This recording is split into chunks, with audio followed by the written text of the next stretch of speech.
actually about exactly 5K from here to Otto's. So just drive it. Just drive it. It's easier. It's faster. You use a car. So my pitch session is that you should come to Otto's at 6:30. I didn't make a reservation for 20 people. They will actually, Otto's is being gracious, they're going to allow us to sit down even if there are only about 10 of us. The other thing they said, though, is because it's 20 people, they're going to get one check. So if you are coming to Otto's, bring cash, because ETS does not have enough money to foot the bill. So that's all I had to say, so thank you very much. Who's the MC for this? Yeah, you cannot use your meal card that Alan gave you this morning for that. Yeah. I think Cole's talking about the 5L run, liters instead of kilometers. So anyway, it's my pleasure to introduce session 3, which is on engaging students through game-like elements and external media.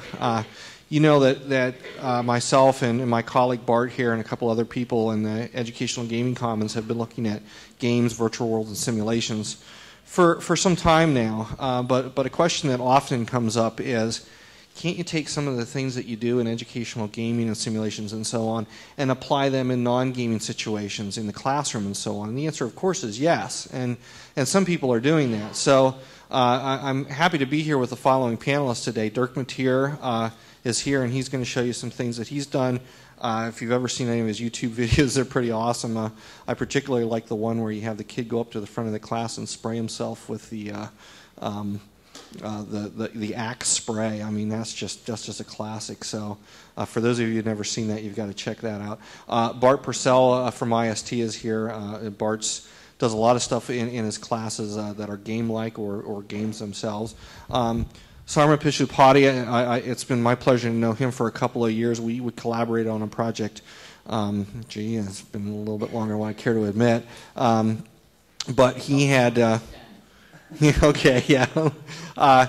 He had a very interesting project where he was doing what was a light bulb simulation, where you had a light bulb and you had boxes over top of it that had different types of insulation, and you had to measure them. Well, these kids were coming in pickup trucks to pick these things up and haul them out to do everything. So we ended up doing a simulation of that in Flash that was really cool, where they could do the same thing. And Sarma's gone on from there and done all sorts of things. So, and then finally we have Louanne Snavely from the libraries, who she's going to talk about some things the libraries are going to do. So without further ado, I'm going to open it up. And although I've introduced all of you, if you want to go around and talk about your research interests and some of the things you're doing recently that you think are particularly applicable to this group and gaming and game-like elements. Sure. Thanks, Brett. My name is Bart Purcell. I'm from the College of Information Sciences and Technology. I also work with Brett and some colleagues down at Education Technology Services.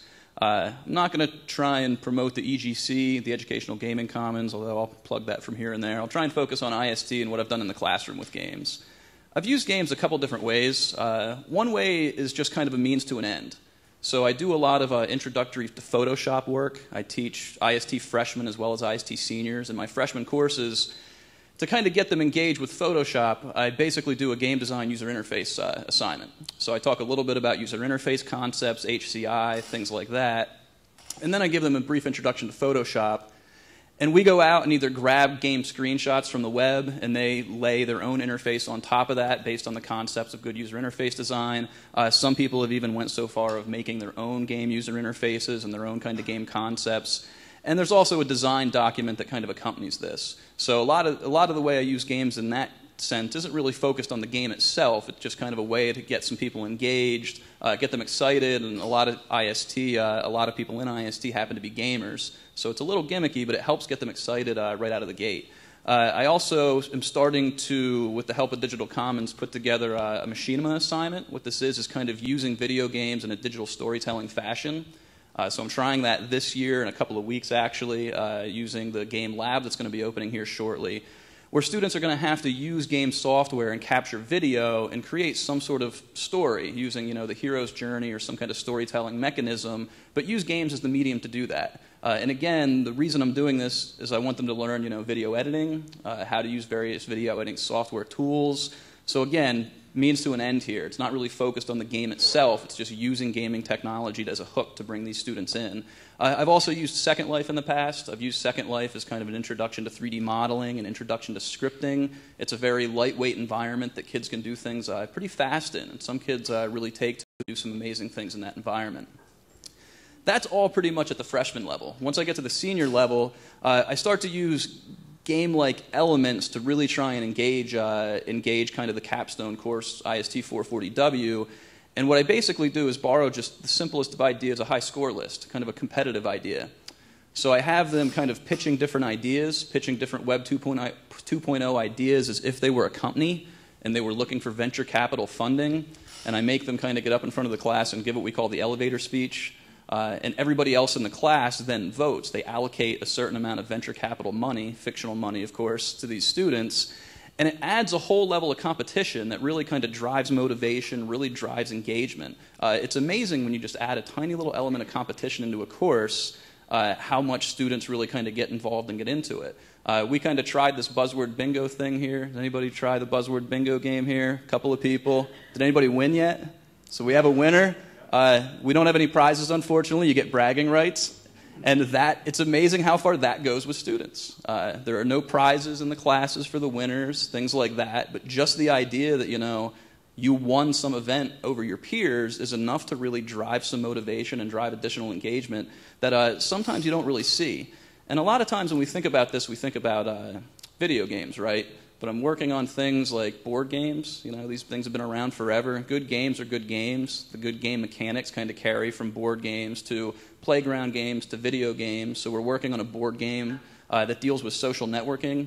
Kind of your idea is you have to traverse this board and make decisions about who you're networking with, and your score is based on how your network impacts your professional life, your personal life, your family life, all these different people that you interact with on things like Facebook and MySpace and these different things. And again, that has nothing to do with computers. It's mostly just whiteboards and moving stickies across whiteboards and rolling dice and things like that. Another way to engage students. And just kind of one other thing that I'm not sure if people know about yet, nothing that we're involved in at this point, but an interesting initiative that's going on in New York right now. They're rolling out something called the New School in New York City this fall. It's for 6th graders through 12th graders. It's an entirely game-based curriculum for 6 years. So everything in every class is all entirely game-driven. And we're really curious, how open they're going to be, number one, if they're going to be able to share all these curricular materials they're developing for the New School, and if we can kind of take these and leverage these here at Penn State and other universities. And also kind of assessment. We kind of heard a little bit about assessment in the last panel. Assessing games can be pretty tricky. It's very difficult, depending on what kind of games you're using, on how to assess these things. Second Life in particular, you have to go in and you have to open objects and look at code and know some of these deep menu structures to figure out, are these kids actually doing this legitimately, or are they kind of doing workarounds or things along those lines? I'm Dirk Mateer, and I'm a lecturer here in economics, and I guess I appreciate the opportunity to talk about this. I don't really have a game per se for you to think about. I'm more on the animation side, and I come at this from the traditional faculty perspective, where I'm trying to think about how to engage a classroom, although they put me in 100 Thomas, so I have 726 students at a time. So I'm trying to think about ways to really reach out and sort of capture and motivate students and build up interest. And so right from the get-go, I wanted to try to reach out to students on platforms that I thought that they would be comfortable with. And so that meant when I first got here 9 years ago, I started playing music before class, which was okay. But eventually I figured out that I could get students to actually create animations of songs where the lyrics and pictures would be timed in together as part of a project in the course. And they would use Flash or PowerPoint or whatever other software authoring tool they wanted to do these things. And really the best of these became the things I showed right before my class got started on that day's topic. More recently, I've been working with Digital Commons. I'll put it the other way. Actually, Digital Commons came to me because I had so many students involved in a video making project in the class that they were overwhelming them, so they wanted to know what was going to happen before the crunch hit. And so I just sent my students out and I said, look, work in groups of 4 and create a 4-minute video about a couple of topics on economics. Go out, be creative. You could make a song. You could act it out. You could do whatever. You do all the editing, all the work. You upload it to YouTube. And then I'll share the very best of these ideas with the rest of the class. I play them in class. And of course, students can share these results with their family, with their friends, and you can kind of see which of these really reach out and touch other students in the course. And that, to me, was a far more powerful way of engaging students in a really big classroom environment than simply assigning an invisible term paper that nobody else actually read. They got comfortable with the technology at the same time that they got to share and interact and learn more of the economics, which was my underlying goal. So those are the 2 main areas that I'm interested in. And as this, I guess, panel goes along, if anyone wants to see an example of one of those, I'd be happy to share that with you. I'm Lo-Ann Snavely. I'm in Library Learning Services, and I got started with this sort of through the back door. Let's see, years ago, an instructor in an English 15 class came to me and said, none of my students have been to the library. I asked all of my students, what she said was, I asked all of my students how many had been to the library. This was towards the end of the semester when she was teaching. And she said that 3 of them raised their hands, and 2 of them were State College high school students who had been to the library when they were in high school. And one of them has said they had gone into the library, it had been so big and so scary, and they didn't see any books, and they were afraid to ask, and they ran out. And I thought, okay, we need to do something here about all of the things you were talking about engaging students, of bringing them in, reaching out to them, because it is a really big building. A lot of our students come from central Pennsylvania. They come from high schools that have small libraries, and these days many of them have no libraries. I mean, students more and more are coming with less of a concept of the library. So we started the open house, which was supposed to be kind of a party in the library, just to get students in, to get them around, to get them the big picture of the library. Tours are deadly. We were trying to stay away from that, but we wanted to really get them in, get a picture of what a library was like, so that they would know there was a special collections, a whole library just for maps or for business or whatever, to give them that big concept. Not to try to teach them this is a database that you would use for this, but give them a big picture. So Elisa is in the crowd here, and Elisa's very first day here at Penn State, she started in on our very first open house.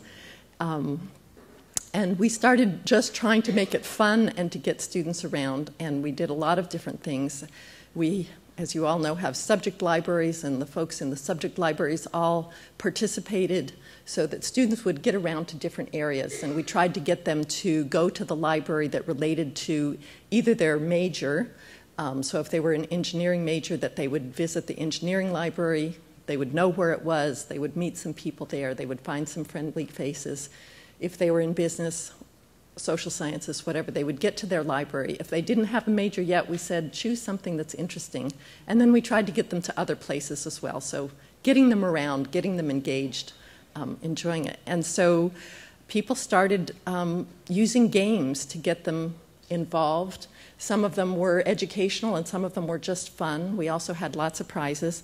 And I'm going to show you just a few photos.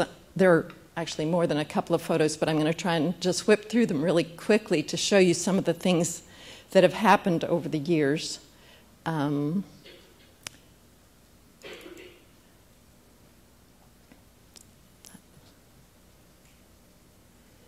Sure.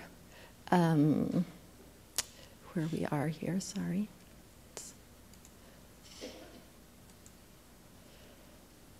So we did advertise games. This was from several years ago, but we talked about doing the open house, and games were part of it, and prizes were also part of it, and we got really wonderful prizes, iPods, more recently laptops.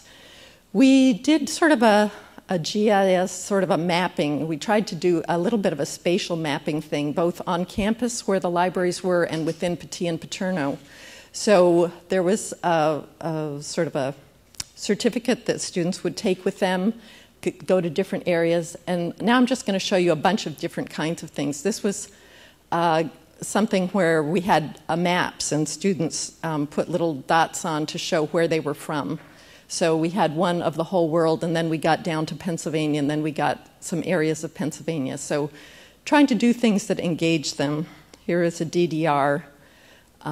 This one was basketball. I can't remember what this one was for. A hoop toss.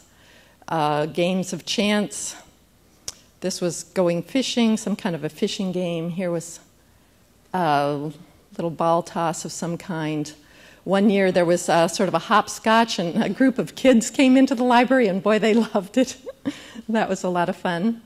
Down the News and Microforms Library, they did a Penn State alum elected U.S. president in a landslide, and kids got their pictures taken in the let's see. This one I liked. This was croquet in the arts and humanities. There were often, I'm trying to go through these quickly, but there were often some sort of educational elements to them. So this was croquet in the arts and humanities library. And there's some research that's showing that nowadays students do not really understand what the humanities are. They don't necessarily know that it's religion and classics and music and so forth. So these little croquet things, if you can see, are all labeled. This first one is literature, and there's music, philosophy, classics, and so forth. The business library had a golfing game. This was a shot on something. We have the Spikes and the Nittany Lion come by sometimes. There are games of chances that have to do with the prizes. Student clubs. This was juggling. There was dancing. There's DDR again. There's R2-D2 dressed up as a pirate. One year was the pirates rolling dice.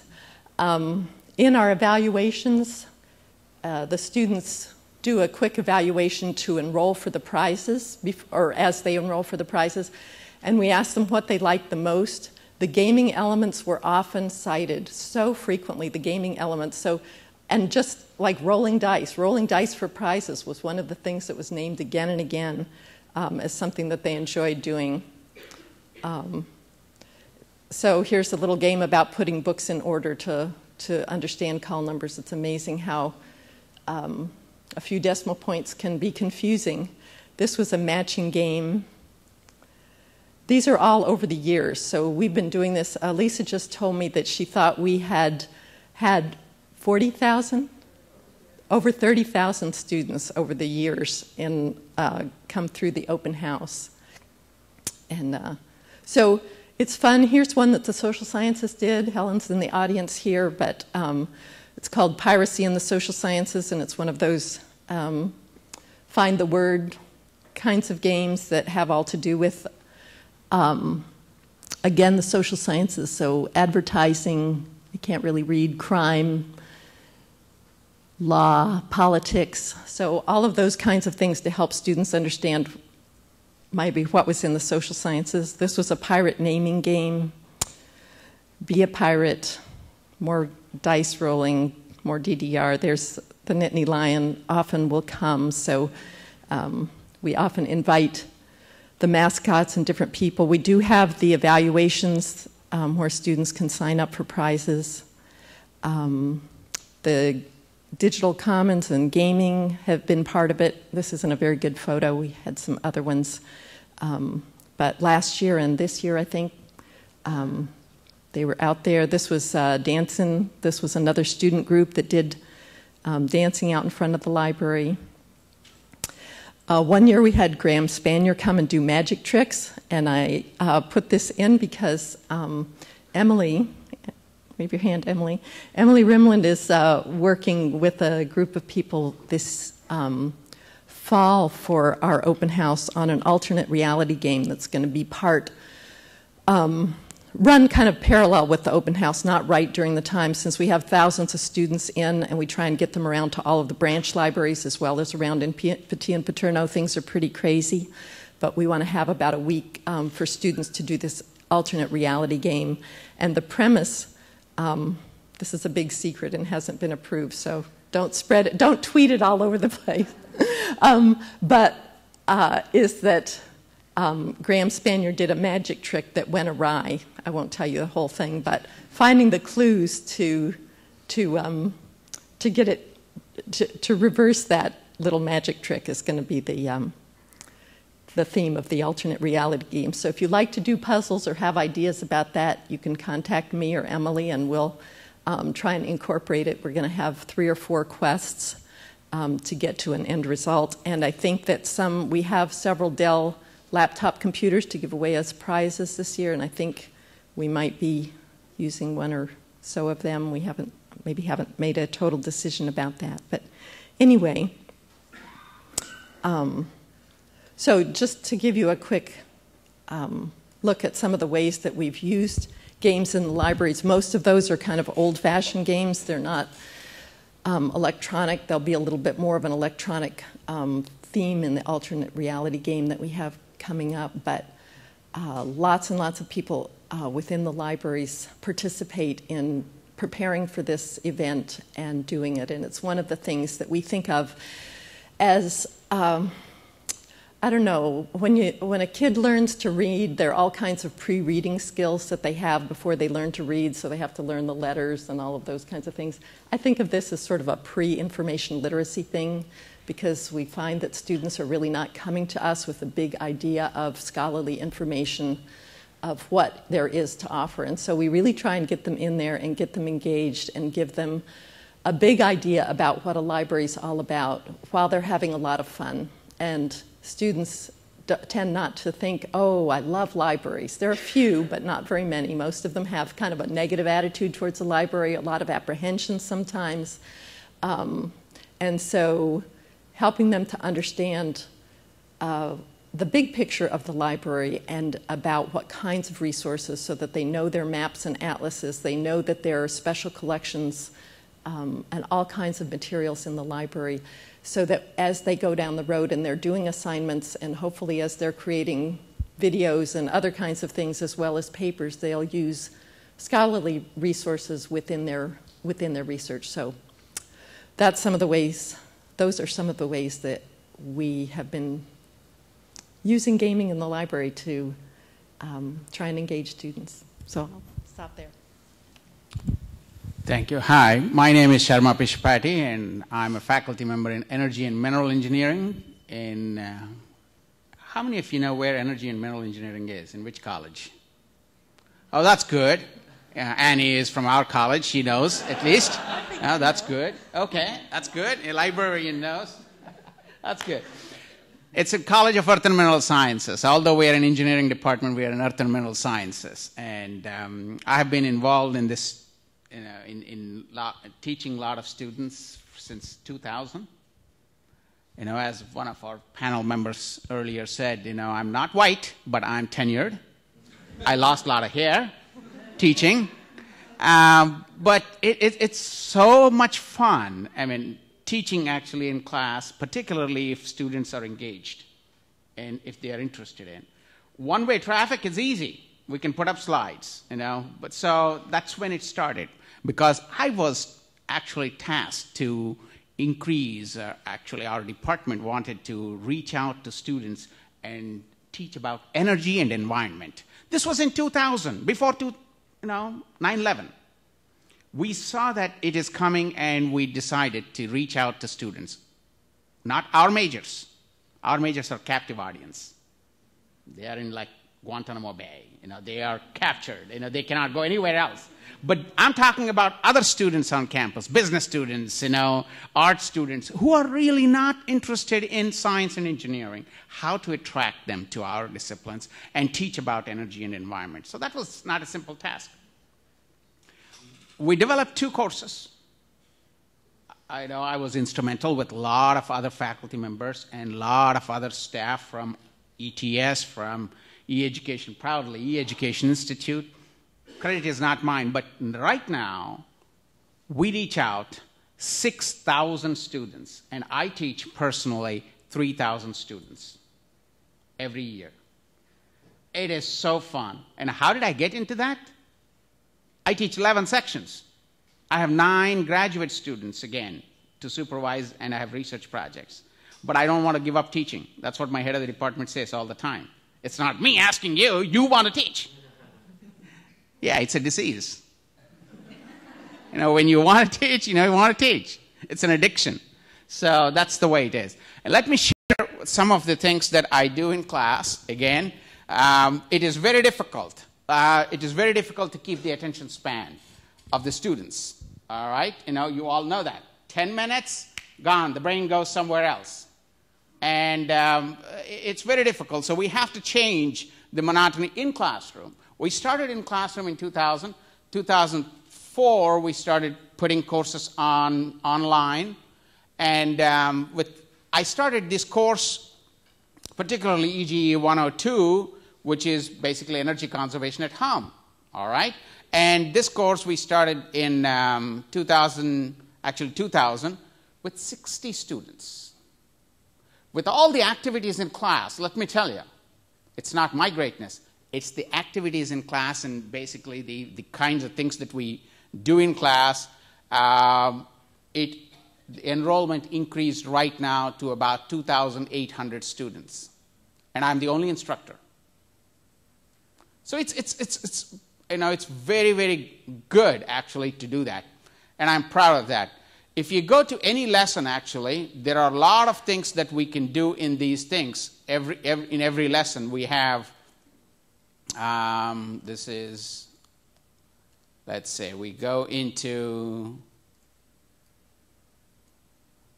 lessons, and all right, we go into, this is our lesson. All right? This is the first, every lesson, there are a lot of these caricatures there, personalizing, actually. This was started by Dave Stong, actually the first one in ETS. He took that picture and started with Brett in 2000. And then Mark DeLuca, actually in ETS, has done a wonderful job. Let me give credit to some of the folks. And then actually when this came about, like when I started teaching 2,000 students, we talked about plagiarism. If I give a problem, most of the students are not interested in this material. They hate science. That's the reason they are in business, they are in arts. Why would they do it? They say, well, did you do that, buddy? Take that, copy it, submit. How can I check 2,000? Numerical problems or something like that. So we devised this wonderful thing, active thing, basically, like we have with E-Education Institute. I have to give credit to Marty there.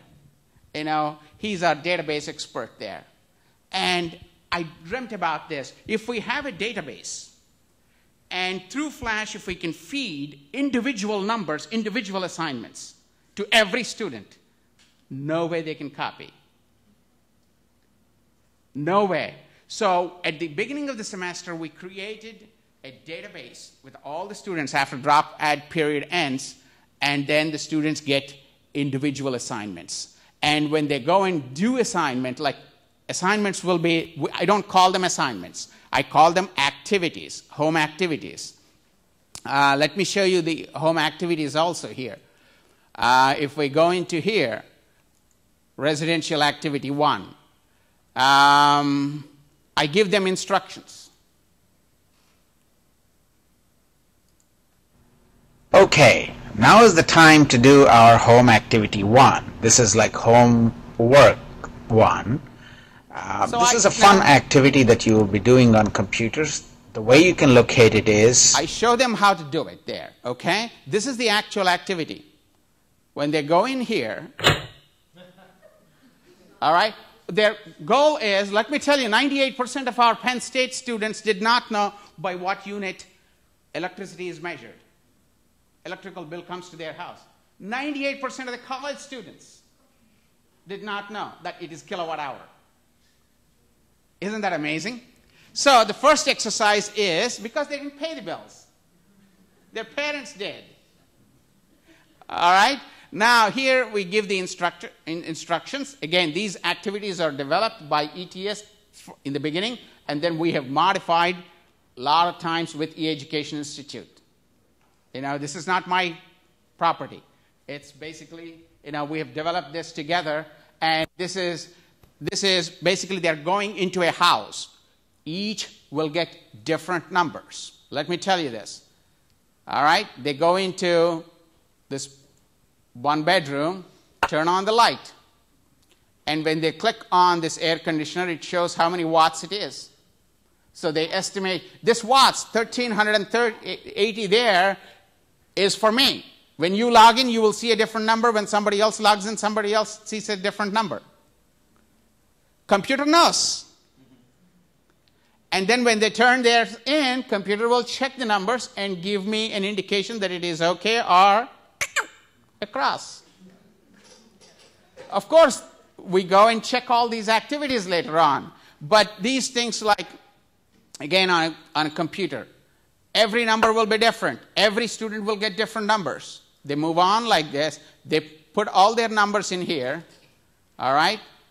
And they go, whatever that number happens to be, and they calculate certain things.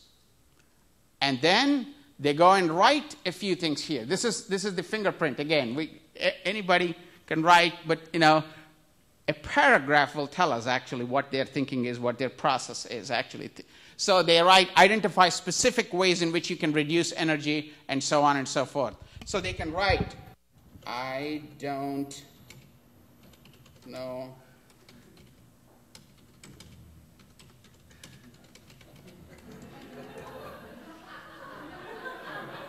all right?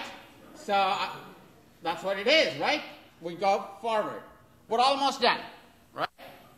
So they write everything. They answer, they write whatever they needed to, and then they answer.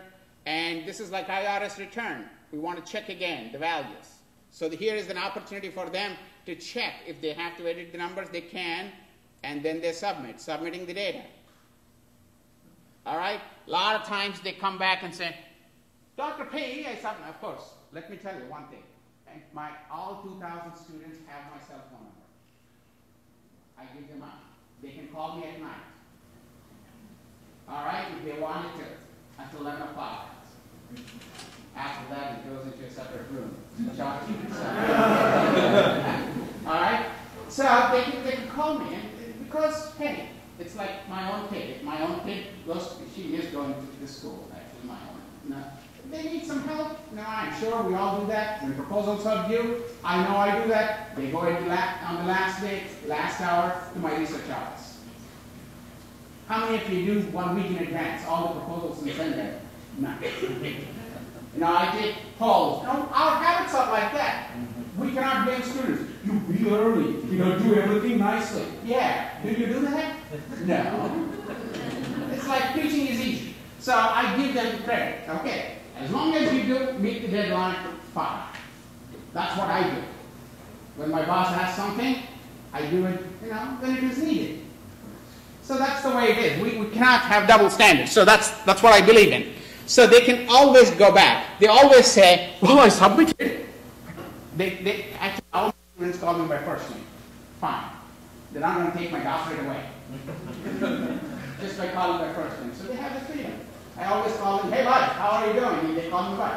That's fine. Okay, I developed this first day. So they call me, or they sometimes say, hey, I sent this submitted. Something happened and it didn't go through probably. No.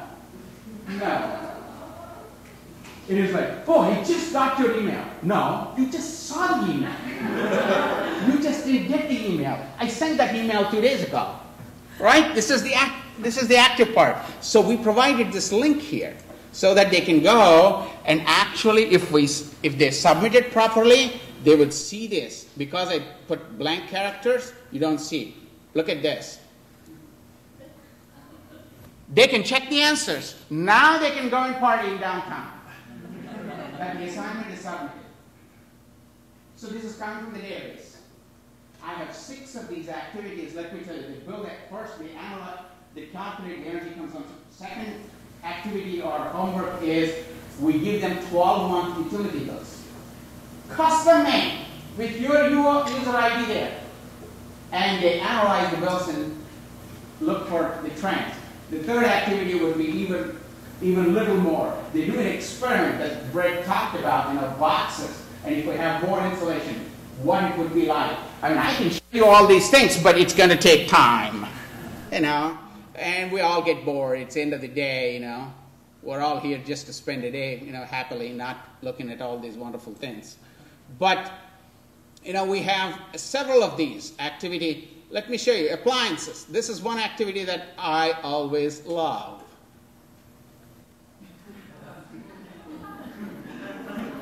Now they're going and buying.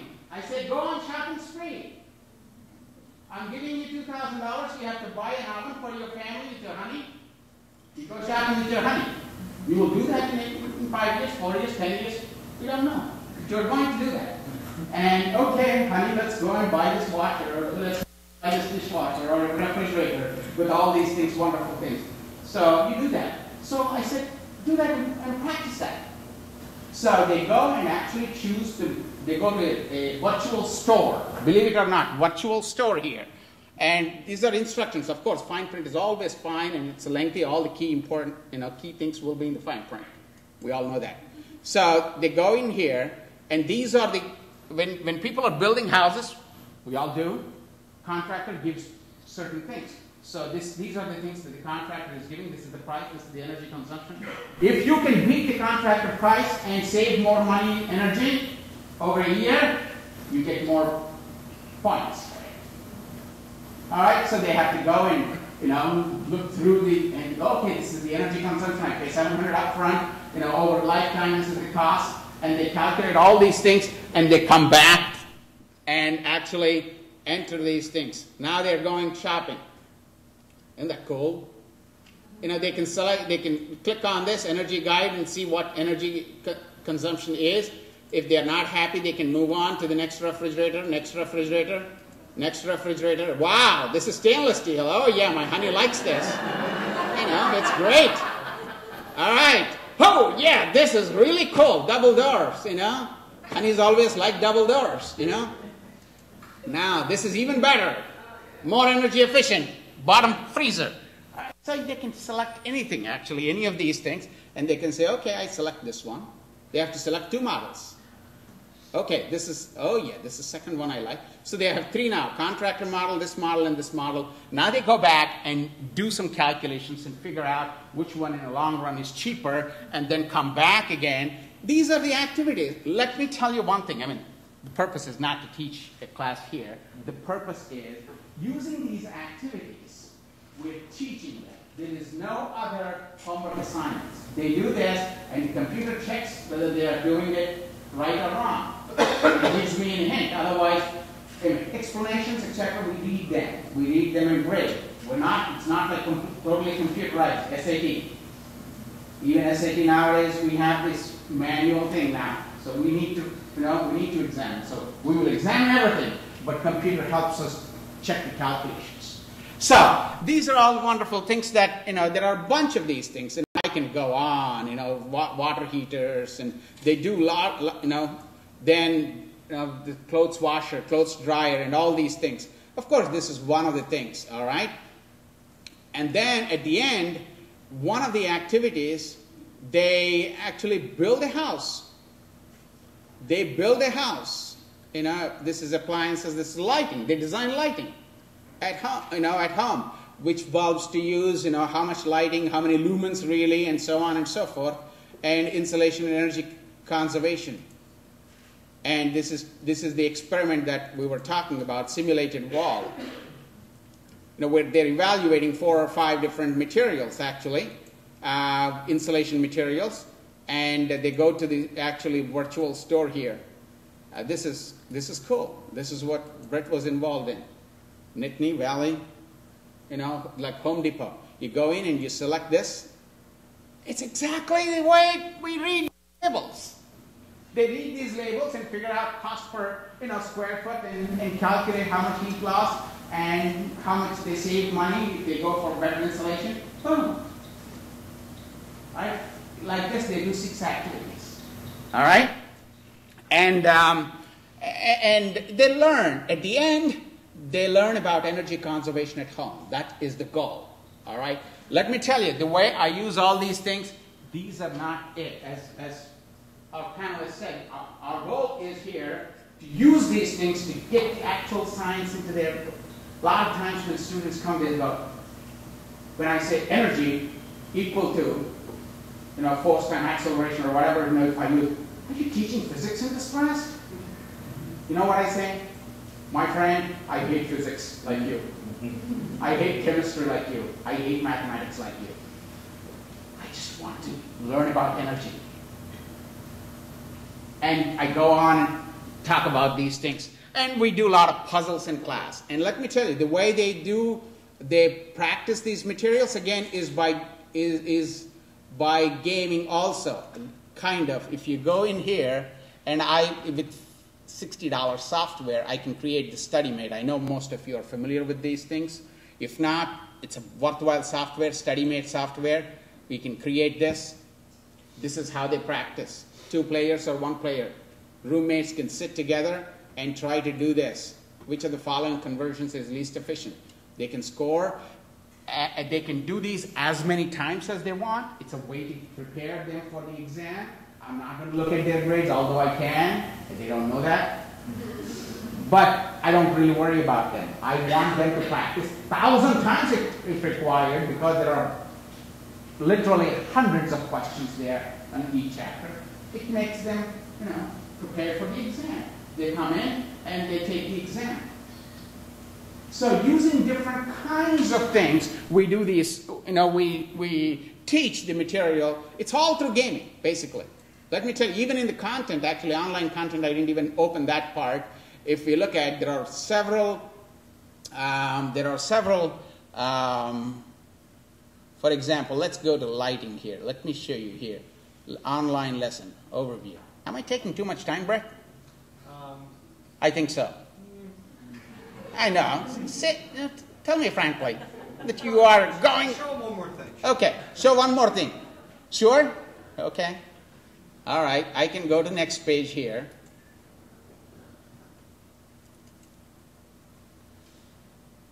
How much lighting is needed? And I include some movies in here too. How much light is required.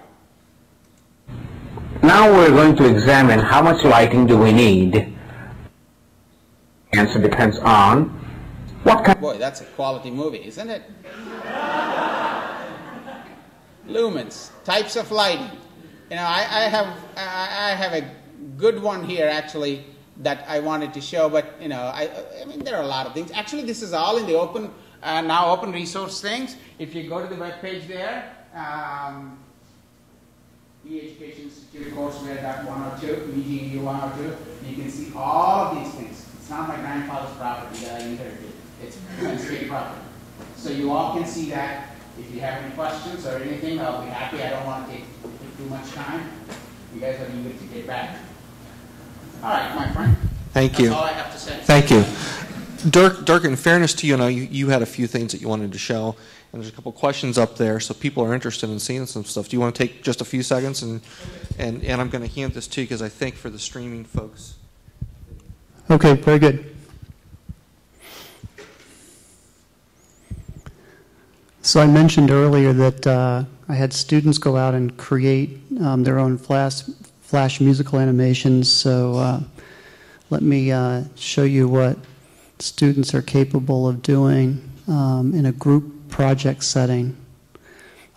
This is a song many of you would know. It's She Works Hard for the Money by Donna Summer. Students selected the song on their own. I was surprised since it was from 1983, which made me happy, but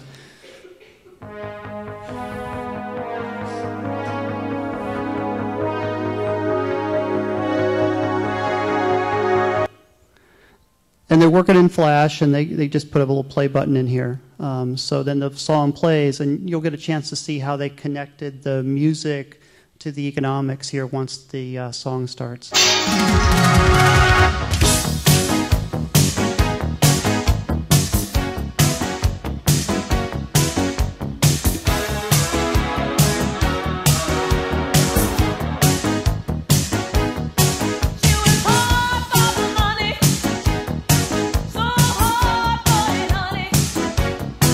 She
And then this ends up with division of labor, since it was a group project to keep everybody accountable. And then after the division of labor, also the works cited.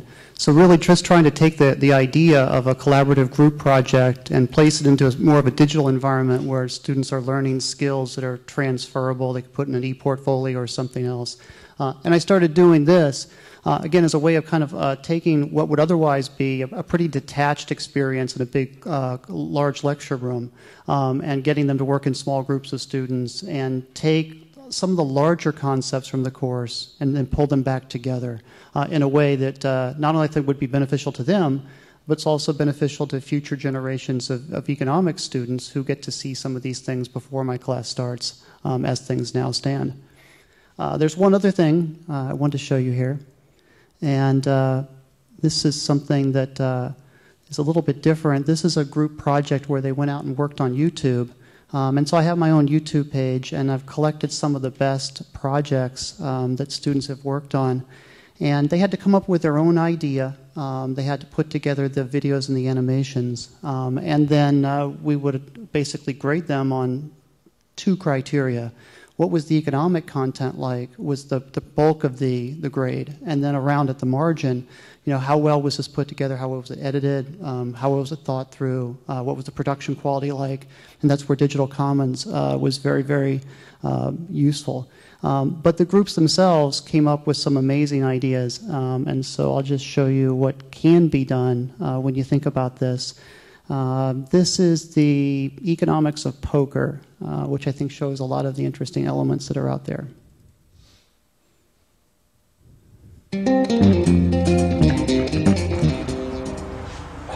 So Mike, how'd you do on that economics test? Aced it, as usual. Are you serious? I don't even understand it. All you ever do is play poker. Exactly. Poker is riddled with economic concepts, dude. Yeah, right. Like what?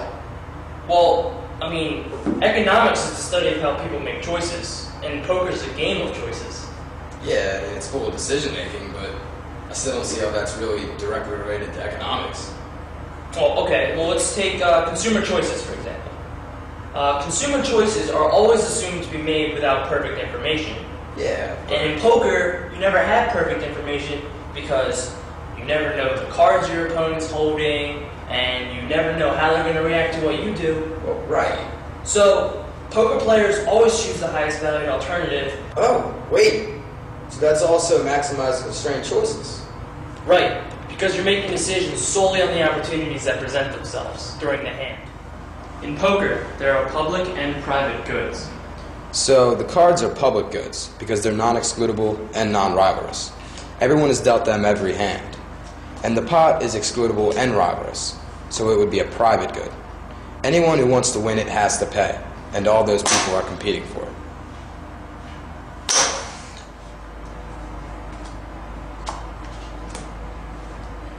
All right, Zach. Bet is 1,000. Are you willing to call that? Well, I already have a ton of chips in the pot, so I guess I might as well, right? No. Whatever chips you already put in the pot, that's a sunk cost. It shouldn't affect your decision now. Yeah, that's true. But Mike, it's not even going to matter, because I was willing to call 1,500. So yes, I do call your 1,000. Oh, wait a minute. That's a consumer surplus, isn't it? Yeah, it is. I bet 1,000, but you were willing to call 1,500. So the consumer surplus is 500.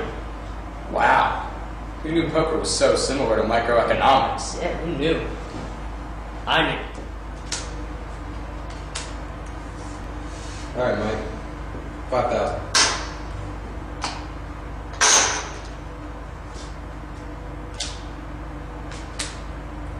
You know what I didn't understand in the test? What's that? The prospect theory. Can you help me get that? Sure. Oh my gosh. Well, looks like I just won this monstrous pot. So, how are we going to be playing now? Well, I guess I'd have to take a lot more risks and try to earn my chips back. Exactly. And I'd have to play a lot more conservatively because I have a lot more to lose than you. So, the prospect theory says that I'd be a lot more adverse to taking risks. In poker, When deciding on what hands to play, the time and adjustment process evolves. Mike has so many chips that his demand for playing hands is elastic. He can decide over a long run. On the other hand, Zach has so few chips that he is faced with an immediate run decision. He has little time to get his chips back. Consequently, his demand for playing hands is extremely inelastic.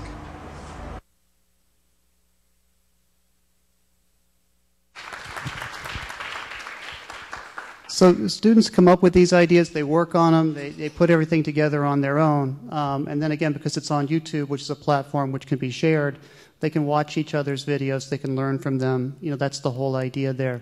And the very best of these are truly inspiring, and they give you hope as a faculty member that something is being learned in the classroom. And so that's the basic idea here. Turn it back over.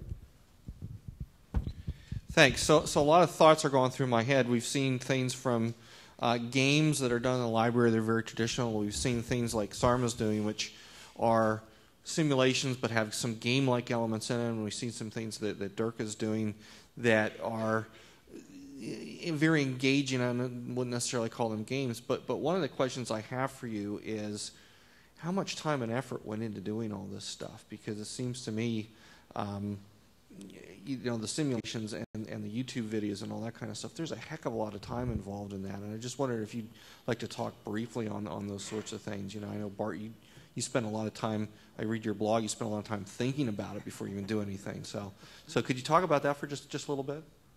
Yeah, as you said, my time's brief, so I just kind of come up with some harebrained ideas I'd like to try out on freshmen, basically, is how it works with my classes. And then constantly assess, you know, how well they're working, go back, make modifications, things like that. And every year on my own self-assessments, the game-based elements of the class are almost always rated the highest. So I've just continued to try and come up with more and more labs and things like that I can do by myself. I mean, some of these examples are amazing, but you can tell a lot of thought went into this, a lot of support and multiple people working on these things.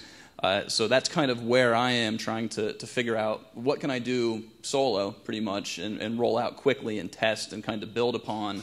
I have a lot of ideas for some of the big, interesting things, but right now it's mostly just myself trying some different labs and assignments, and then always assessing whether they work or not, and then building off that. I would say that I share the same basic position, that most of this is incremental in nature, that once you find something that works, it's part of your repertoire, and you're going to use it each and every semester. So you try to add one or two things that are new and different, and over time you can develop a really rich course that way. But it wouldn't be something that could happen overnight. Each step in the process requires an investment of time up front in order to get it rolling, and then if you get it rolling the right way, and you could see this up here, that the process will take care of itself to some extent. So, you know, not to get too ambitious to try to do all this at once would be, I guess, the main thing I would add. Well, let's see. I would say lots of time we spend on the open house, but as an overall thing, it's just one piece of many things that we do, so it's hard to say exactly how much it is. We have a steering group that works with the open house, and then we have people within each one of the subject libraries who are often creating these games and things. So a lot of different people are involved intensively for a short period of time near the beginning of the semester. The planning goes on a longer time, but I think we've seen a real difference in attitude about the library, and we certainly see a lot of students, a lot of people are saying, oh, libraries are dead and it's not happening. And we have, because so much of our material now is digital, though not far from all of it is digital, students don't have to come into the library to use it, but the library is still a very vibrant place and very heavily used, and we think that it has made a big difference. So I think it's a good investment, and games are one part of the many things that we do throughout the open house to try and make it fun and engaging for students. So I'm not sure if that's a good answer or not, but I think that whatever time we put into it has really been worthwhile. As sort of first step towards information literacy, which is our overall goal for students to really be very competent information users. But the first step is to sort of get the general idea about scholarly information and sort of a willing attitude towards it. This is basically economics question. How much time do we want to spend? You know, how much time do we want to spend? What is the return on investment? I'm sure you buy diapers for your kids. Are you doing economic analysis on it? What the kid is going to do back to you? No, you just do it because you love. Of course, these resources are time consuming. Let me, explain you why I do these things. Our goal was to reach out to more and more students.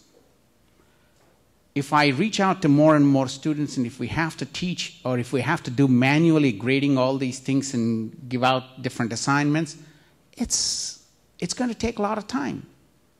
TAs, how many TAs do I need? Each TA is $30,000, tuition, assistantship, and everything. And how many do I need? All these things, if we take into account, I think it is worthwhile spending on these things. 2,500 students. I mean, I sometimes go to my head of the department, always we have to justify our existence, right? So like Old Main does with the state, and we have to do with everybody. So I tell basically 2,500 students times 3 credits, 7,500 credits at the lowest tuition I'm bringing into the department, whether it comes into the department or not, $3.7 million. So, investing $100,000, $200,000 into this, what are we losing? Students are gaining, students are learning, that's our objective, and if you do the economic analysis, it's beneficial. But you have to find the venture capitalists to get this going, actually. I mean, I was fortunate to get ETS support and e-education support from our own college. Our college is really great in supporting all these things. So I got that capital. But look at the return on it. College is getting a lot of benefits out of it. I'm not trying to undermine this, but if we do a global picture, and how many students are going out with happily rather than if I give solve 7-6 in the textbook, 8-5 in the textbook, and submit it, they go, geez, this guy doesn't know how to teach. He's reading the slides, or whatever, if we even don't want. So I think overall the benefit is we cannot measure this. I think, yes, it is time consuming, but it is worthwhile doing it. My 2 cents. Okay, I'm looking over the question tool here, and there's a question that came up, and I guess it has to be asked. This is really for Dirk, the copyright issue using music. I don't think it's showing up there, but it's... Okay. Well, the music that I actually use is played in class, so there's no copyright issue there for me to show a clip from a movie like I would do, or show something from YouTube, or play a clip with music. That's not a concern. The actual website I went to is a gated website. It's just broadcast to members of the economics education community, so that it's not accessible in any sort of public space to protect the copyright users. We're just going to use it as a vehicle to deploy in the classroom. Yeah, go ahead, Alan.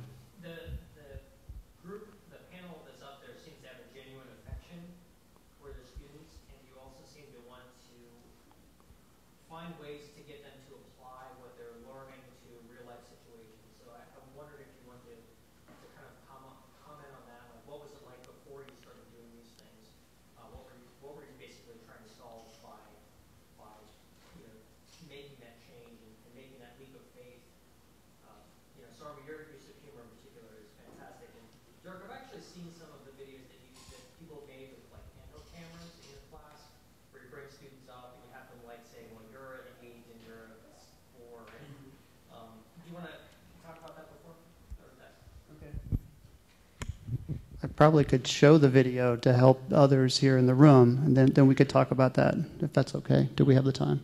Sure. Okay.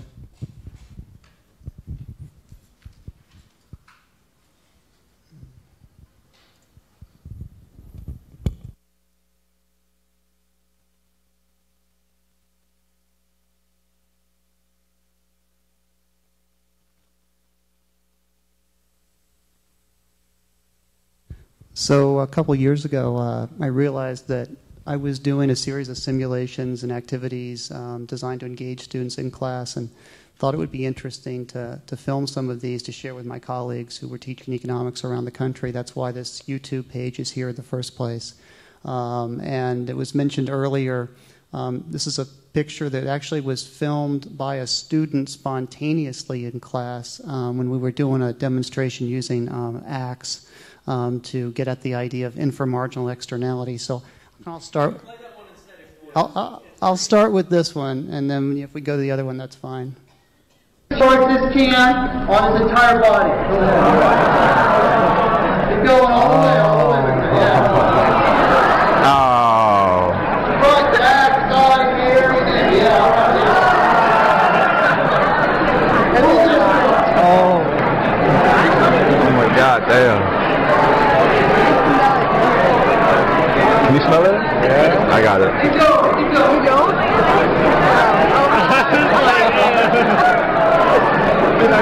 Let me holler at you. Holla, holla, holla, holla, holla, holla.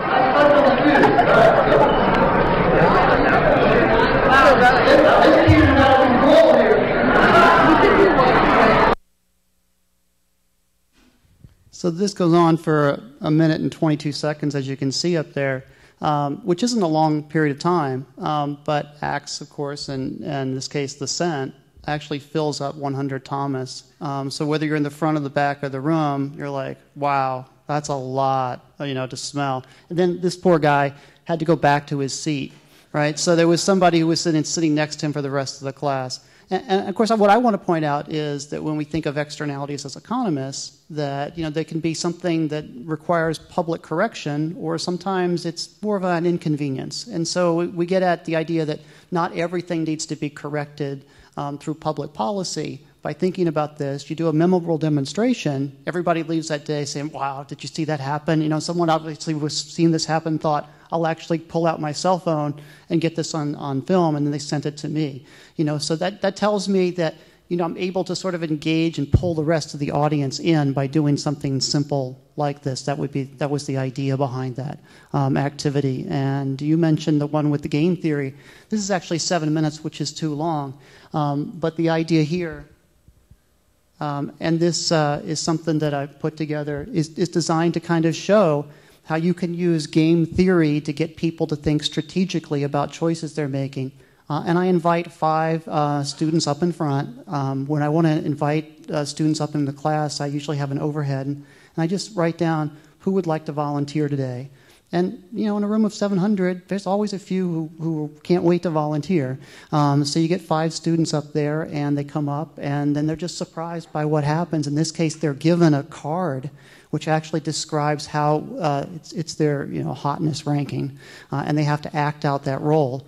And so sometimes they're pretty embarrassed by that. I even usually have one of the 8s try to ask out one of the 10s at the end of it and give them their best pitch line. So you never know what you're going to get in the classroom, but it's really funny to see them think about this. And then from my standpoint, once they've seen their classmates up in front of the room doing something, you can refer to that student by name, and you can refer to their actions, and then you can bring the entire class in and say, well, why did this person do this way? And you can get a really interesting conversation in a really big room.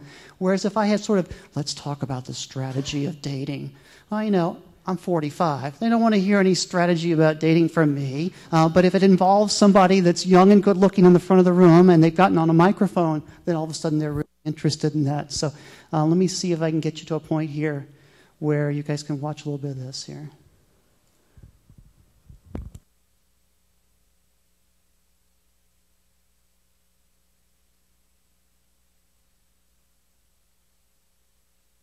It doesn't look like it's going to load, so we'll just have to remain a mystery. You can go to the website there and check it out later. All right.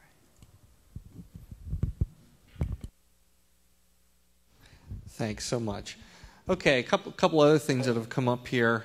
This is one that has come up over and over during the day, and it really has to do with assessment. How do you assess your students in these activities? Now, in SARMA, you've got your assessment built right in. You know going into it that they're going to do certain things. But I'm just wondering, Bart, how you do it, and Dirk, and Loanne, that probably doesn't apply to you quite so much, but it might. So, Bart? Usually it's not too bad because most of this is under the guise of, media literacy, digital literacy. I want my kids to learn Photoshop. I want them to learn editing tools for audio and video. So it's basic rubrics is what I usually use. When I get into trying to actually use games to teach, problem solving, teamwork, things along those lines, then assessment becomes pretty hairy. Games are kind of assessment. They have built-in assessment with scores and levels and things like that. But it's very hard to kind of use games in that context and find out, how far did somebody get? Did you learn anything while you were playing this game? Things along those lines. So I'm still trying to figure that assessment part out. But the idea of using games just to get them hooked with Photoshop and with other hands-on applicable skills, mostly basic rubrics in my class, which work pretty well. My class is one big game. They have to make $1 million. It's actually based on Who Wants to Be a Millionaire. And back when I taught in a smaller classroom, I used to give them 3 lifelines on each exam. So they could actually write down the name of a friend who they thought would get the answer right. And if their friend got it right, they would get that question right. They could poll the class if they wanted to, and they got a 50-50. Now, that's not practical with 700 students because I think it would take forever to find out if Joe, who actually put down Susie, who put down somebody else, was actually who had the right answer or not. So we don't do that. So they get free 3 free questions on each exam. And then they try to make $1 million throughout the semester. 80% of that would be the examinations. 20% is the projects I've described to you, and there I have a rubric, and there they try to earn income along the way. And then as an added incentive to get them to do all the things I want them to do on their own voluntarily, I bribe them with a really small amount of money. But I think college students have no sense of what income means, so they suffer from monetary illusion. So for instance, I could say, this homework assignment is worth $1,000. And 95% of them will be like, oh, I got to get the $1,000. Well, it's like 0.1% of their grade, but they're all happy to do it because they think $1,000 is worth a lot. So it's all designed into this idea of we're gonna work towards this common goal together, and it's meant to be kind of fun and interactive. We do an assessment at the end of the open house, and it's just a few questions that we have students answer before they register for the big prizes, and we usually have something that's, we usually have lots of great prizes that they really want, and so it's worth answering our 5 little questions or something. We have found that students really like it, that they feel like they've learned about the library, that they will feel more comfortable about coming back and using the library and library resources. And when usually the last year or 2, we've had more open-ended questions, just what did you like? And that's where we've kind of found out how many students cite the gaming elements, which we hadn't really necessarily focused on along the way specifically so much as just trying to make fun things that would help students learn something about the library or about the particular subject library they were in or the particular service they were at. But we've found so much that the gaming elements are part of what really makes it exciting and fun for them, and the competition, and even something in the life sciences library like a nature trail. So many students think of it as, they'll call it like Gilligan's Island, or they'll make associations with it that make it fun for them. So I think it's gone a long way towards a positive attitude, but it also gives them that big picture of the library and that there are people there to help them, which are 2 of the big things that we're trying to kind of get across. Plus that sort of spatial mapping thing.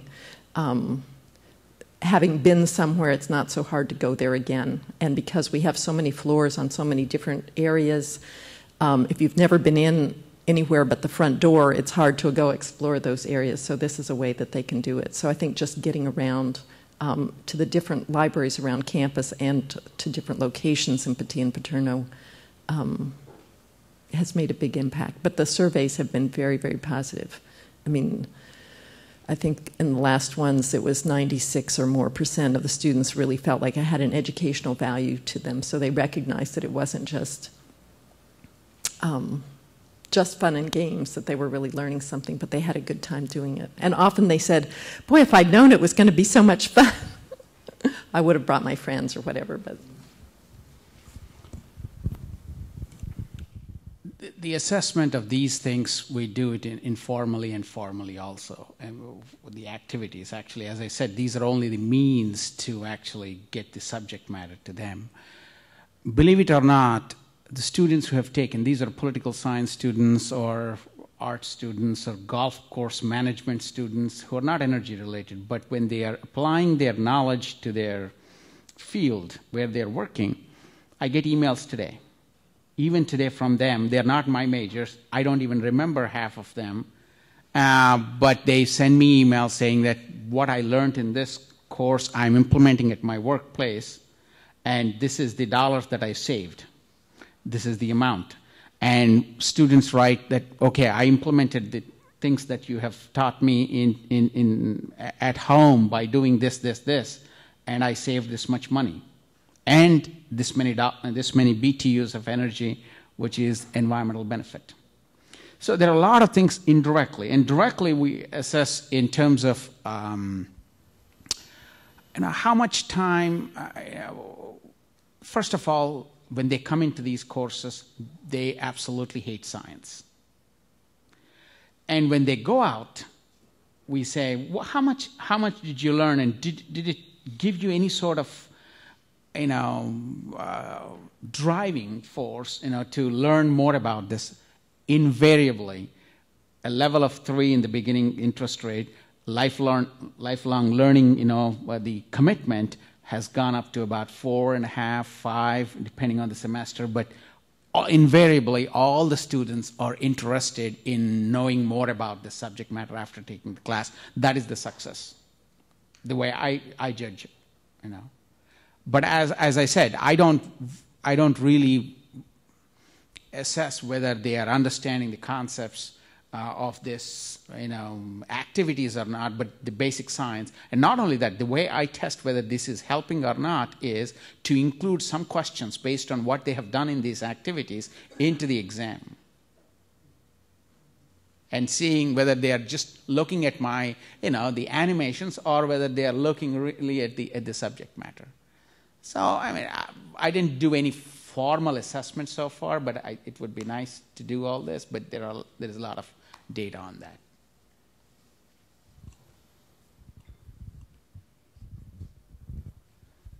Okay, this is kind of a double-edged question here. Some of it came from the live question tool, and some of it's a question that I came up with based on previous panels, and it had to do with disruptive technologies and so on. How does administration view what you're doing, and how do your students view it? There's been a couple rounds around where students are still coming in very passive. They're not active. They don't want to engage in their own learning. So administration and students, how are they looking at what you're doing? Sometimes it could be opposite ends of the spectrum, right? Games are portrayed for violence. If you're looking at video games, violence, obesity is coming up in the news now. Kids aren't out, kids aren't doing things. So sometimes administrators say, why in the world are you trying to use these in class when, the media is just constantly throwing rocks at this medium? So it's tricky. And then you have students that get engaged. You put up a picture of Halo, Grand Theft Auto, Warcraft, something like that, and 80% of the hands go in the air because they recognize it. They associate with it. Even if they haven't played, they know what it is. They have friends that play, things along those lines. So it's hard to justify sometimes in the administrator's eyes that, look, yes, there are some negative aspects here. There are some bad things about these, but look how much mileage, we're getting in the classroom. Students are more engaged. Students are paying more attention. And you said it, I don't teach the classes to the size that you guys teach, but if you get 700 people engaged in a room using these elements, something right is going on there. Something really powerful is going on there.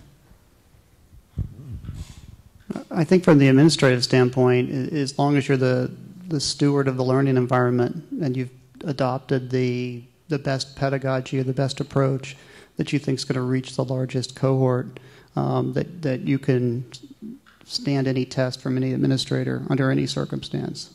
So I view the administrator as kind of the check against somebody that's not really doing their job. But for somebody who's passionate and engaged and is attempting to reach students and has a coherent explanation for what they're doing, then I think that falls away. And then you're just back to the idea of reaching students and picking the best possible platform. It's been a developing process in the library. When we started this, it was, I guess I could say, unpopular. There were lots of questions about what we were doing, how we were doing it, things like, I mean, we're a major research library. I think we're something like the 8th ARL library, and this kind of games and party in the library is not something that had ever happened before or that anybody was accustomed to, and there was a lot of negative reaction at first, both in the administration and among faculty and staff. Over a period of years, though, I think the attitude towards it has changed so much because I think people have seen what it's done for the library, that there's been a change in attitude of the students and how they respond. And so several years ago, I can't remember, the Dean's Library Council actually, sort of took it on and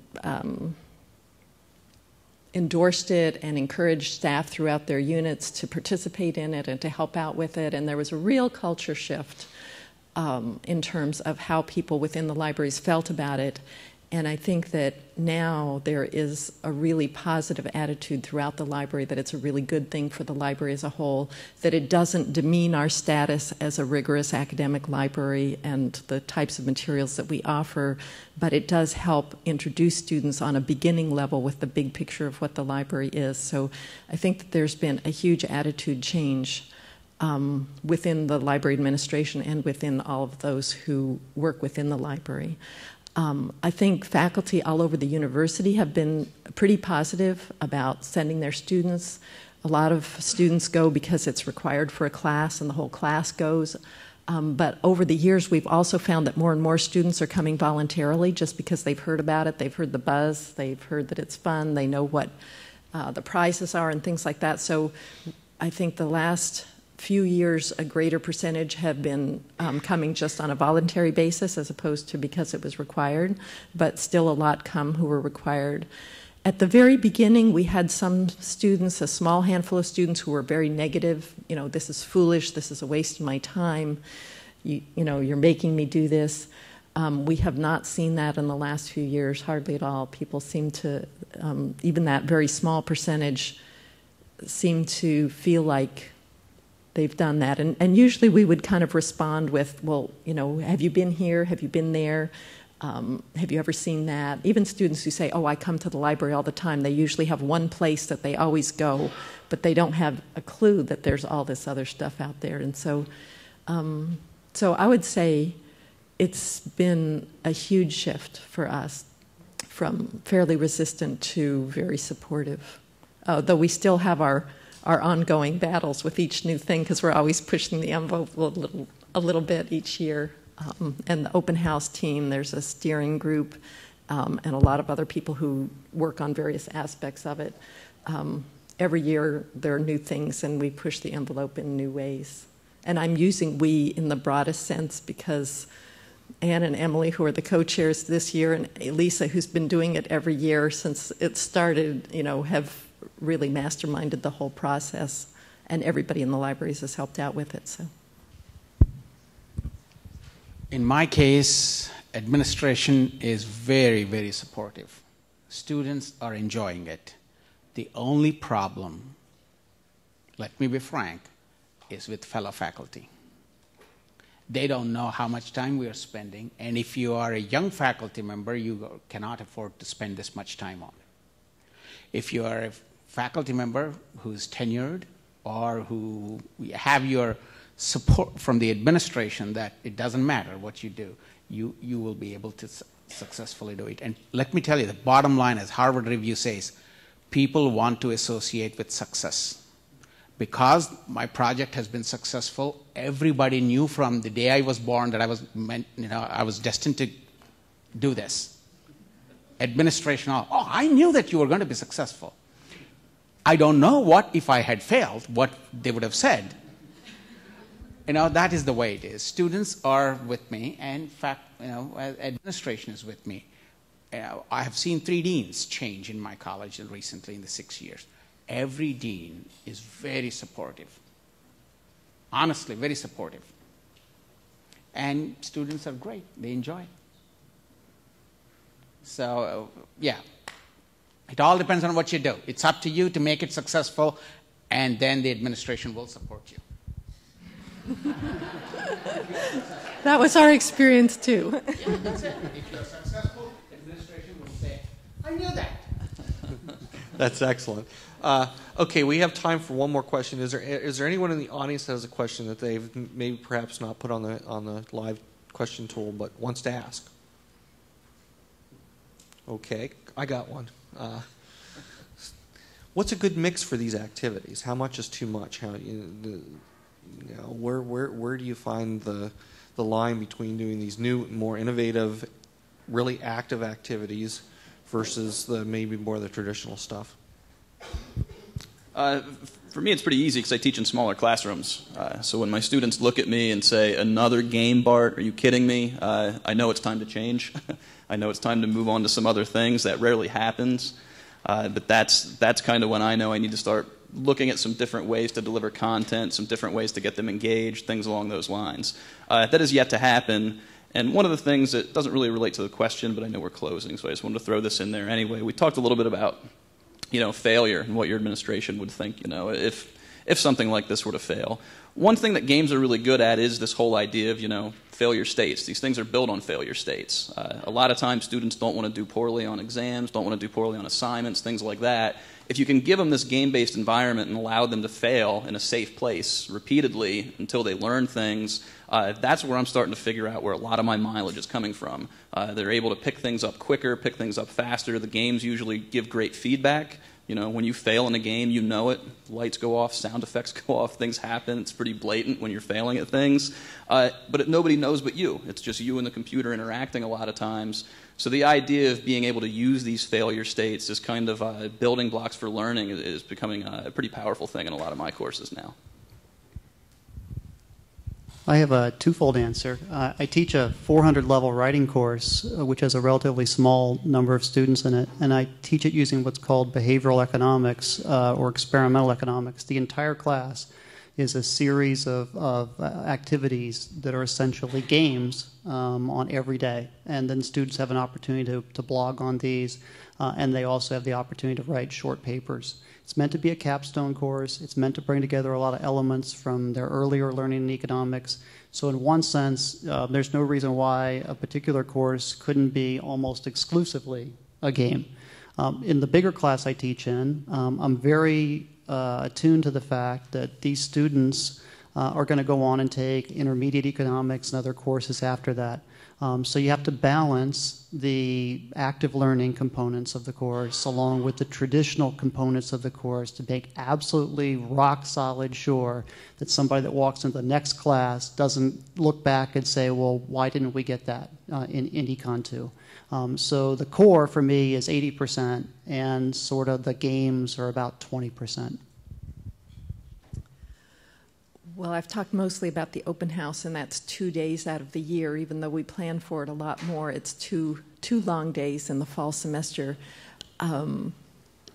So that's one piece of it. We also have done last year, and we'll be doing this year, another gaming day in the library. But it's a pretty small percentage of what we do, and so nobody's complained yet about too much. I think we might have room for a lot more before we get to that point. And also just the idea that we continue to change it every year. We respond to the feedback of the students, what they like. We change the theme, the type of games that happen, and that kind of thing. So some students come back year after year. They really like it. There has to, in my opinion, there has to be a good balance. The way I would use is about 20% is home activities. They're worth 20% of the activity, you know, and there's a lot of instruction going on in class. You know, every class or every alternate class, we do an activity in class like a puzzle or something that it doesn't count for really any grade, but it counts for class participation. So it is like in a group of people sitting together and learning in a group environment, and part of it is lecture and part of it is the tools. I told you up front, as people want success, administrators want success students. As long as the students are able to learn and get better grades, they enjoy everything that they do. If they flunk over and over again, the same thing, and if they don't get good grades at the end of the semester, with all these tools, it'll all be down the tubes. Learning is so we have to balance these things. Ultimately, the knowledge is what is important. These are all only tools, in my opinion. Can I say one more thing in terms of the balance? I think I've mentioned a couple of times that we think of this as a pre-information literacy skill, and we hope that the students will go on, and most of them do, having experiences actually learning about resources in the library and doing research both at sort of a basic beginning level and again at the disciplinary level within every discipline. And so it's very much sort of a first step, but we try and make it a very positive one so that as they go into more of a research mode, they're feeling more happy and comfortable with it. So. Okay, before I thank the panel here, I'd just like to mention those of you that have looked along in the wiki and were just dying to play this game that we had created. We didn't get to it, perhaps next year.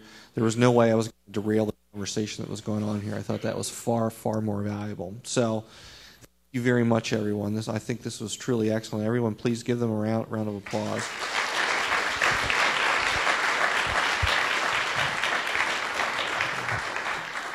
Okay. And now you're all intrigued. You're going to attend the open house at the library. You're going to go look at Sarma's, and you're going to learn about energy, and you're going to look at Dirk's YouTube stuff. Yeah, say. One more thing real quick. Starting today, the Educational Gaming Commons is going to have a series of podcasts. The first one is up on the TLT site at tlt.its.psu.edu under the Daily Buzz section. It's a series of podcasts called Educational Gaming, and the first one is up today. Podcast an article with Peter Adulu from Penn State Harrisburg, who's an engineering professor, and myself and him talked about his Eagle Racer game and how it helps his class with learning engineering concepts.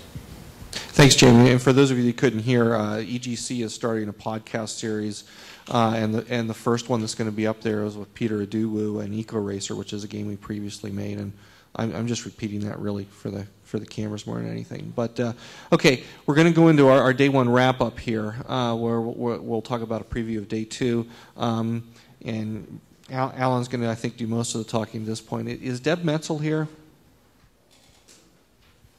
Okay, because Deb was going to make an announcement too, but perhaps she'll do that tomorrow. So. Let's do that first. How many people are going to do? Can you pull up the map? Off of the wiki, thanks. How many people are planning to do the run, walk, bike, saunter, crawl? Excellent. I have maps of the course for the saunterers because my daughter and her friend helped me chalk mark arrows on the route yesterday, and they were really good, but then it rained last night, so I have no idea if there are any directional arrows on the course whatsoever. And since there's construction, those are going to be kind of important. So the maps are up here, so feel free to grab one. Alan's pulling it up right now. What will happen is we'll gather at the corner of College and Allen on the campus side at 5:30. Everybody will go off on the starting line. I will be the official timer. And as you cross the finish line, we will hand you one of these sticks. We're doing this in good old cross-country mode. You'll get a stick with a number on it, and then you'll tell Gentry what your name is, and she'll put your name beside the number. And that way I can tell you what your time was later. That way you'll actually get to know what that is. So if you look at the map up here, we're going to start at College and Allen. You make a right, and you go up Burroughs to Curtin Hall, or to Rec Hall, to Curtin Road, and you make a right. The creamery is no longer there, but that is still the 1 mile point. So that's like kind of that corner that if you made the right, you'd be going down toward Eisenhower. But you continue straight there to the natatorium, but that's the 1 mile marker. At the natatorium, you go down Bigler Road. Halfway down Bigler, the sidewalk on that side closes. So you'll have to cross over till you get down to Pollock. And Pollock is totally closed, but there's room for pedestrians, okay? And you'll go this way. It's sort of like find your own course, right? I wish there could be beer at the end, because that would be really worth it. At this point, all the arrows are going to be orange if they're still there, right? Once you cross over Pollock, and by the way, Jeff Swain may run into you as he's coming down the finish because he's really fast.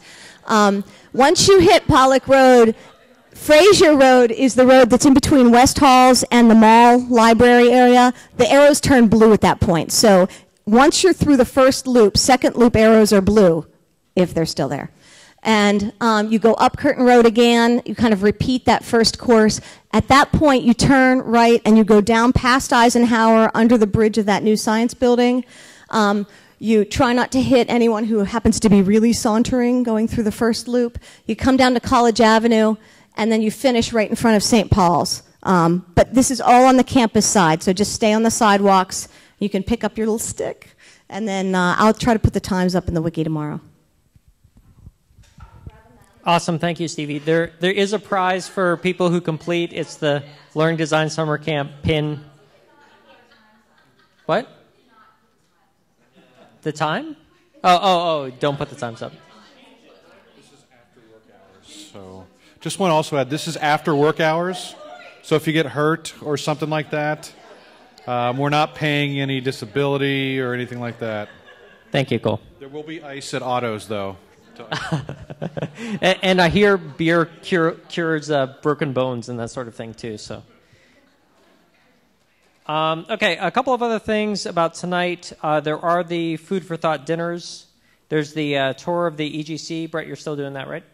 That's right. Anybody who wants to go on that, just come see me after we wrap up Okay, here. Food for Thought dinners are, two of the sessions are at Mad Max, one's at Otto's, and Brett, are you still doing your one at Gingerbread Man? Well, since the only people attending are named here on the wiki, I think we'll end up going. You guys have a great time. Yeah. Okay. Tomorrow morning we have our first session at 9 o'clock. It's one of the topics that was one of the top EDUCAUSE challenges, which is learning design in an era of resource constraints and free information. This is about open educational resources, reusing content, using open content, sharing your stuff through Creative Commons, copyright issues, that sort of thing. And then after that, we have a break and then an open forum for 45 minutes. Now, this can really be any questions that weren't asked or weren't answered during the first day. If there are any, if people have really interesting ideas they want to propose, you can do that in the live question tool for that session. You can do that now if you wanted to. And then we'll just try to address whatever issues come up with the most appropriate people, because there is a lot of brain power in this room and a lot of expertise in this room. After that, we'll have lunch, and then I was thinking about maybe playing Sita Sings the Blues, which is related to Creative Commons and that sort of thing. And then after lunch, we have the lightning talks. Last year, we had 10 minutes each, 10 topics. This year, we're doing 5 minutes each. There is a bell that I fear. And I'm going first, I think, somewhere. Yes, collaborative learning spaces. So then we have a quick break, and we'll try to keep this on schedule, and then we should be done sometime around 3 o'clock, and then we can just socialize, catch up with people. We'll tear down the event, and that should be it. So if there are any other questions. I would mention the evaluation units, not so long. Yeah, Brett did put up an evaluation. It's a Google form. You just go in there, and it asks basically what you thought of each of the session, how we can improve it, and whether you'd like to volunteer for organizing next year. If there's nothing else, then we'll see. Yeah, Chris, do you want to run another round of Buzzword Bingo tomorrow?